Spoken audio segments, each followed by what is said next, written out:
Yo, what is up mga Repa Peeps? Mabilisang update lang tayo mga Repa Peeps. So tara, samahan nyo ako.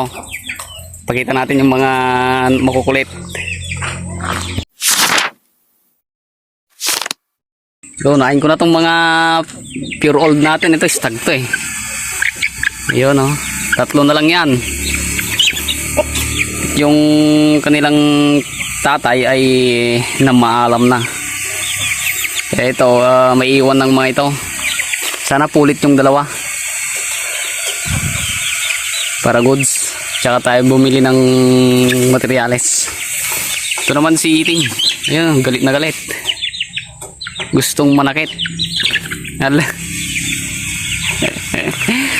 Ito naman mga kondo, mga mistiso to. Mga mistiso. Yan o. Tatangkad. Yan o. Tangkad oh. Mga mistiso.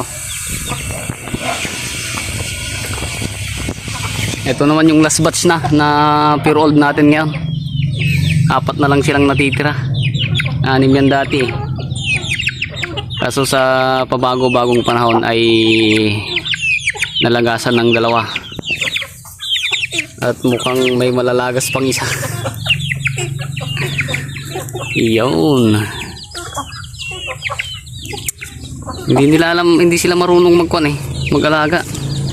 Kasi first time nilang maganyan. Dati pagkapisa, hinihiwalay agad.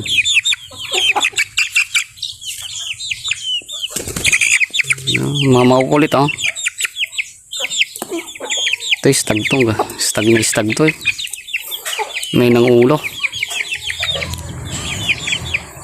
Nakuha niya yung comb niya sa tatay niya, flat comb sa kulay ng paa sa mama, pero yung kaliskis sa tatay.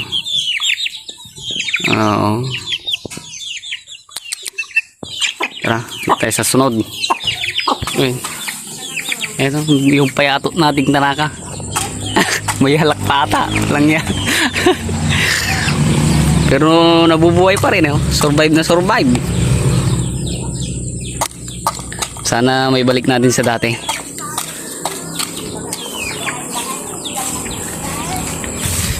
Ito mga pasisiw natin oh. Sisiw.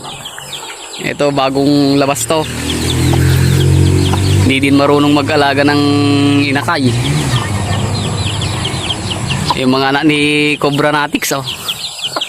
Wala na. Chu chu chu chu chu chu.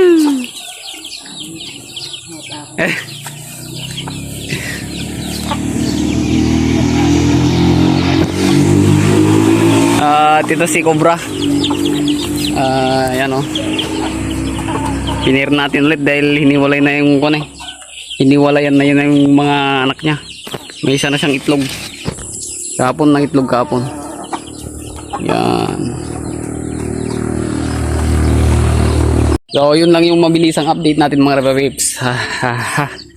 Sa mga nanonood dyan, subscribe na kayo. Okay, alright. Salamat and goodbye.